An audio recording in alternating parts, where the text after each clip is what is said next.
Good evening sir. Good evening father. எப்படி இருக்கீங்க?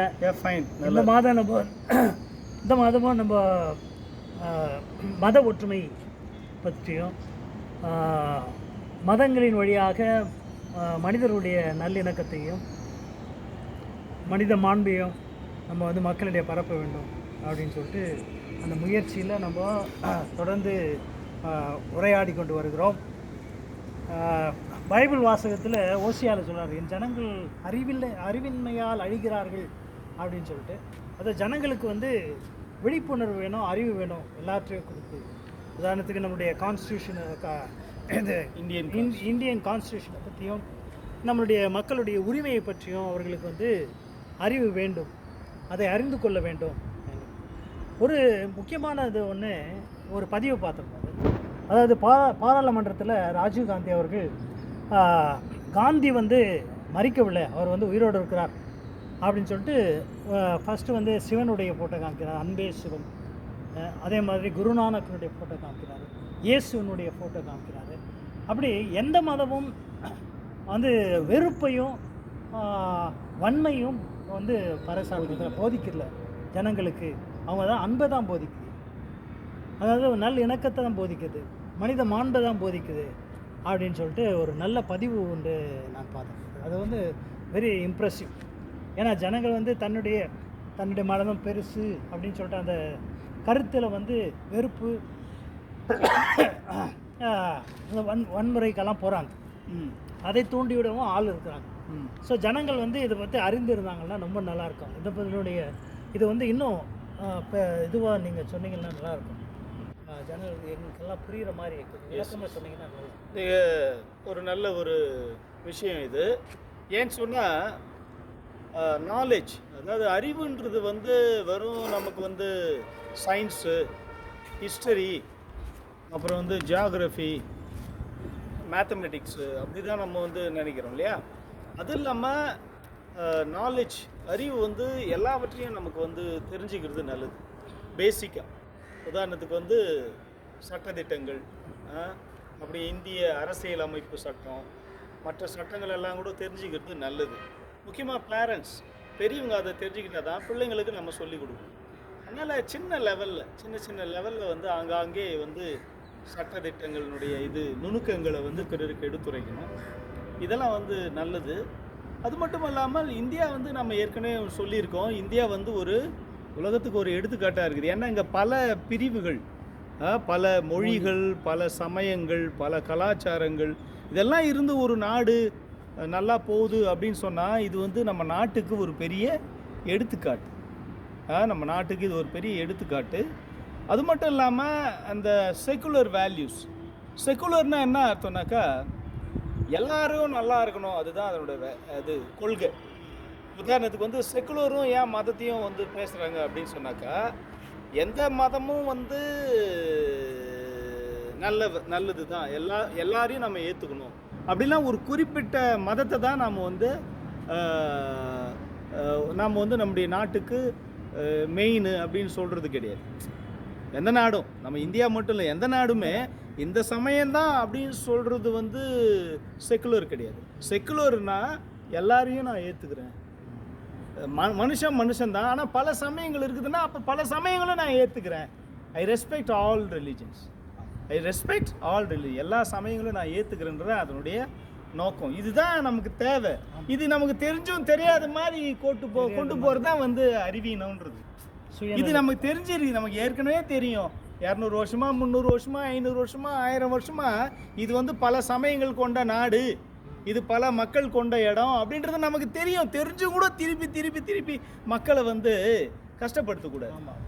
அவங்க எல்லாரும் நல்லா இப்போ கடையில் போகிறோம், சூப்பர் மார்க்கெட் போகிறோம், அங்கே வாங்குற பொருளெல்லாம் இவர் எந்த சமயம் எந்த ஜாதின்னு சொல்லி பார்த்துனுக்குறாங்க இப்போத்துக்கு. அந்த மாதிரிலாம் கிடையாது இல்லையா? அவங்க போயிட்டு அவங்களுடைய வேலையை செய்யணும், அவங்க அவங்களுடைய ஜாப் அதை போய் பார்க்கணும், அவங்க வாழ்க்கையில் முன்னேறணும். இந்த மாதிரி தான் யோசிக்கணுமே தவிர மதத்தை வச்சு சண்டை போட்டுனுக்கிறதெல்லாம் நல்லதே கிடையாது. அது ரொம்ப ரொம்ப தப்பு. இது இந்தியாவுக்கு மட்டும் இல்லை, இது எல்லாருக்கும் தான். ஈவன் இப்போ அதாவது இந்த சோ கால் கிறிஸ்டியன்ஸ்னுடைய நாடு கூட இப்போலாம் செக்குலர் நாடுன்னு ஆகிப்போச்சு. ஆமாம் ஆமாம். இப்போ வந்து கிறிஸ்தவ நாடுகள் கூட இப்போ கிறிஸ்தவ நாடுலாம் இப்போ அதிகமாக அவங்க சொல்கிறது கிடையாது, செக்குலர் நாடுன்னு தான் சொல்கிறாங்க. அதே மாதிரி இப்போ இஸ்லாம் நாடுகள் கூட இப்போ வந்து செக்குலரிசம் கொண்டு வர்றதுக்காக தான் ஒரு சில இடங்கள்லாம் முயற்சி பண்ணுறாங்க. செக்குலர் தான் வந்து எல்லாருக்கும் முக்கியம். அது மட்டும் இல்லாமங்க, இன்றைக்கி நம்ம போய் அமெரிக்காவில் போய் நிறைய பேர் வந்து அங்கே வந்து இருந்து போய் வாழ்கிறாங்க இல்லையா, அமெரிக்காவில் யூஎஸில் போய் வாழணும்னு நினைக்கிறாங்க இல்லையா, சிட்டிசனாக போய் அங்கே மாறுறாங்கல்ல, அவங்க எந்த சமயத்தை இருந்தாலும் ஏற்றுக்கிறாங்க. அதே மாதிரி தான் எந்த நாடுனாலும் எந்த நாட்டிலையும் அது வந்து இது இருக்குது. ஒரு சில நாடுகளில் அப்படி இருக்கலாம், ஆனால் அதுவும் இப்போ மாறின்னு இருக்குது. இன்றைக்கி குளோபலைஸ்ட் வேர்ல்டு, இன்றைக்கி வந்து உலகம் வந்து பல தரப்பட்ட உலகத்தை ஏற்றுக்கிற ஒரு உலகமாக மாறிச்சு.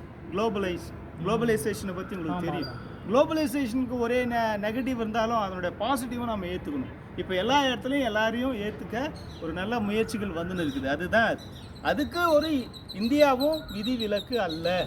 இந்தியா வந்து நம்ம எடுத்துக்காட்டாக இருக்கும்போது நாம் வந்து பின்னோக்கி போகக்கூடாது. இந்தியா வந்து பிறருக்கு எடுத்துக்காட்டாக இருக்கணும். அதனால் நம்ம இந்தியன் கான்ஸ்டியூஷனை பற்றி சொல்லும்போது, இந்தியன் கான்ஸ்டியூஷன் அப்போவே ஒரு 75 வருஷத்துக்கு முன்னாடியே நமக்கு வந்து இந்தியன் கான்ஸ்டியூஷன் வந்து உருவாக்கியிருக்கிறாங்க. அதுக்கு முன்னாடியே பிரிட்டிஷ்காரமே கான்ஸ்டியூஷன் இருந்தது. ஆமாம், பிரிட்டிஷ் டைமில் நமக்கு கான்ஸ்டியூஷன் இருந்தது. ஆனால் நம்ம விடுதலை, அதாவது சுதந்திரம் ஆன பிறகு ஒரு சிறப்பான கான்ஸ்டியூஷன் அரசியல் அமைப்பு வந்து நமக்கு கொண்டு வரப்பட்டிருக்கிறது. இதுக்கெல்லாம் முக்கியமான இடங்கள் வந்து நிறைய நாடுகள் எடுத்துக்காட்டாக எடுத்து தான் அதை செய்திருக்கிறாங்க. அதாவது வந்து ஃப்ரான்ஸு, யூஎஸ்ஸு, அதுக்கப்புறம் நிறைய நாடுகளுடைய எடுத்துக்காட்டு, அதனுடைய ஃபாலோஸ் அதெல்லாம் கூட பயன்படுத்தி தான் வந்து இந்தியன் கான்ஸ்டியூஷன் கொண்டு இருக்காங்க. இது வந்து யாரோ ஒருத்தர் வந்து எழுதி பண்ணதாங்க கிடையாது. இது உலகத்தில் இருக்கிற எல்லா இடங்களும் நல்ல விஷயங்கள்லாம் எடுத்துக்கிட்டு அதை வந்து தொகுப்பாக நமக்கு கொடுத்துருக்குறாங்க. அதில் அதை உலகத்திலேயே வந்து ஒரு பெரிய கான்ஸ்டியூஷன்னா அது இந்தியன் கான்ஸ்டியூஷன் தான். அது வந்து நமக்கு ஒரு எடுத்துக்காட்டாக நம்ம பார்க்கணும். அப்போ வந்து நீங்கள் சும்மா குழப்பினே இருக்கக்கூடாது மக்களை, நாட்டினுடைய முன்னேற்றத்தை. அதே போல் இன்னொரு விஷயம் என்னென்னா, இப்போ சட்டத்திட்டங்களுடைய தலைவர்கள் இருக்கிறாங்க, அல்லது லாயர்ஸ்ன்னு சொல்கிறோம் இல்லையா, லாயர்ஸ்னால் சட்ட வல்லுநர்கள், அல்லது என்ன சொல்லலாம் லாயர்ஸ், வழக்கறிஞர்கள் அல்லது லாயர்ஸ், சட்ட வல்லுநர்கள், அவங்கெல்லாம் கூட இதை பற்றி பேசலாம். நம்ம வந்து ஏதோ அப்படின்னு இல்லாமல் சின்ன சின்ன விஷயங்களை நம்ம எடுத்து சொல்லணும். முக்கியமாக வந்து உலகத்துக்கு அல்லது இந்திய நாட்டில் நமக்கு வந்து அமைதியாக இருக்கணும், சமாதானமாக இருக்கணும், அன்பாக இருக்கணும், நல்ல ஒரு வழிகாட்டுதலை பிறருக்கு நம்ம எடுத்துரைக்கணும். அப்படி தான் நம்ம நினைக்கணுமே தவிர நாம் வந்து அதுக்கு தப்பான வழிகளுக்கு யாருக்கும் நம்ம இடம் கொடுக்கவே கூடாது. அதே போல் அரசியலும் சமயம், அரசியல் தான் சமயம், சமயம் தான் அரசியல்னு சொன்னாக்கா கடவுளே உன் கையில் பாக்கெட்டில் இருக்கிற மாதிரி கணக்கு. இப்போ சமயத்துக்கு மையம் வந்து கடவுள் இந்த உலகத்தை ஆட்சி செய்கிறார், ரொம்ப ரொம்ப பெரியவர். அப்போ நான் ஒரு அரசியலுடைய தலைவராக இருக்கிறேனாக்கா அந்த கடவுளையே தூக்கி பாக்கெட்டில் போடுற மாதிரி இல்லையா இருக்குது. கடவுளை வந்து மதிக்கணும். அதுக்கு நம்ம சமயங்களுக்கு நம்ம என்ன பண்ணணும், அதனுடைய சுதந்திரத்தை நம்ம கொடுக்கணும். ஏன்னா சமயன்றது அது நல்லது, மக்களை பண்படுத்துகிற இடம். ஜபம் செய்கிறாங்க, பக்தியோடு இருக்கிறாங்க, நல்லது செய்கிறாங்க. ஒரு சமயங்களில் என்ன சொல்கிறாங்க, தப்பு செய்யாத, பொய் சொல்லாத, திருடாத, இந்த தப்பை செய்யாத, இந்த பாவத்தை செய்யாதன்னு சொல்லி கொடுக்குறாங்க எல்லா சமயத்துலேயும்.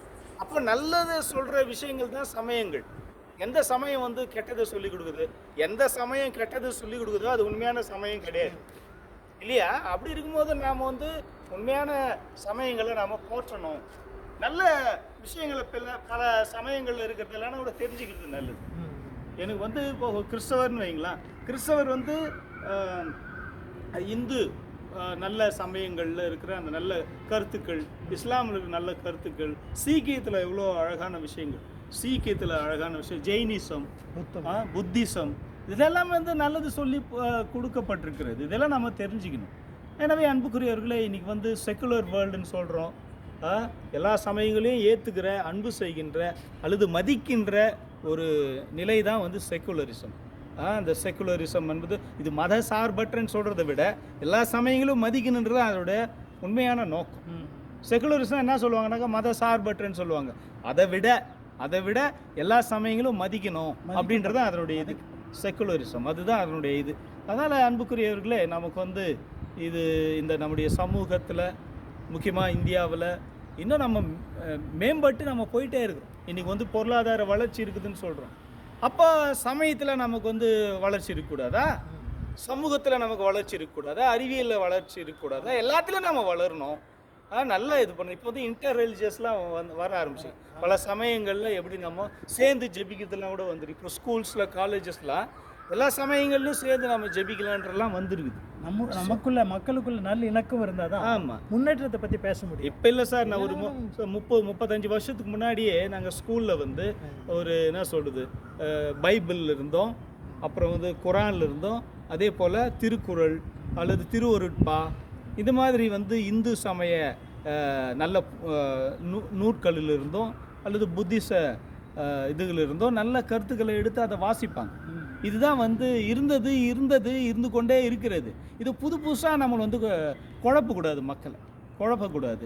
முடிஞ்சாலும் நம்ம எல்லாரையும் ஒரு நல்ல ஒரு சமூகத்தை உருவாக்கணும். அதுக்கு நாம் பிறரை மதிக்கணும். அது மட்டும் இல்லாமல் பல மொழிகளை நாம் மதிக்கணும். இப்போ வந்து தமிழர், மலையாளர், அப்புறம் தெலுங்கர், அப்புறம் கர்நாடகர், அப்புறம் இந்த மாதிரி மராட்டியர், இந்த மாதிரி எல்லா மக்களும் இருக்கிறோம்ல, அவங்கள நம்ம மதிக்கணுமா இல்லையா? மதிக்கணும். அதே மாதிரி தான் சமயங்கள்லேயும் மதிக்கணும். மொழிகளை நம்ம மதிக்கிறோம், பிரிஞ்சு இருக்கிறோம் இல்லையா? அதே மாதிரி சமயங்களையும் நம்ம மதிக்கணும். இதுதான் ரொம்ப ரொம்ப முக்கியம். அது சும்மா குழப்பினே இருக்கக்கூடாது. அது நல்லது கிடையாது. எனவே அதுக்கான முயற்சிகளை நம்ம தொடர்ந்து செய்வோம். நல்லதை நம்ம செய்வோம். அதுதான் வந்து நமக்கு வந்து ரொம்ப ரொம்ப முக்கியம். அதே போல் எனக்கு இந்து சமயத்தில் ஒரு முக்கியமான ஆள் எனக்கு ரொம்ப பிடிக்கும். அவர் யாருனாக்கா வள்ளலார் அப்படின்னு சொல்லுவோம். வள்ளலார் அப்படின்னா ராமலிங்க அடிகளார் அப்படின்னு சொல்லுவோம். அவர் வந்து என்னன்னாக்கா சன்மார்க்க சமயம் அப்படின்னு சொல்லுவோம். சன்மார்க்க சமயம் அப்படின்னா எல்லாரும் நம்ம ஏற்றுக்கணும், எல்லாரையும் அன்பு செய்யணும். ஆனால் ஜாதி தான் மக்களை வந்து பிரிக்குது, அது வந்து மனுஷனை வந்து இழிவாக பார்க்குதுன்னா அதை தூக்கி போட்டுருவோம். ஜாதியை தூக்கி போட்டுரு. ஏன்னா ஒருத்தனை மேலே கீழேன்னு சொல்கிறோம், அந்த இடத்துல வந்து தூக்கி போட்டுரு. மற்றபடி மற்ற அழகுகள், என்ன சொல்கிறது, கல்ச்சர், கலாச்சாரங்கள், பண்பாடுகள், மொழிகள், சமயங்கள், இதெல்லாம் நம்ம போட்டுருணும், அன்பு செய்யணும். எது வந்து மனுஷனை வந்து அசிங்கப்படுத்துது, அழிவுக்கு உட்படுத்துதோ அது தேவையில்லை. முக்கியமாக ஜாதி தான் மனுஷனை வந்து பிரித்து வச்சுருக்கு. மேலே கீழே மேலே கீழே இப்படி வந்து பிரிச்சுருக்கேன். அது நமக்கு தேவையில்லை. முடிஞ்ச அளவு நம்ம அதெல்லாம் நம்ம முயற்சி செய்யணும். ஜாதியற்ற, அதுதானே இதுவே சொல்லுவாங்க. யார்? பாரதியார் என்ன சொல்லுவாங்க?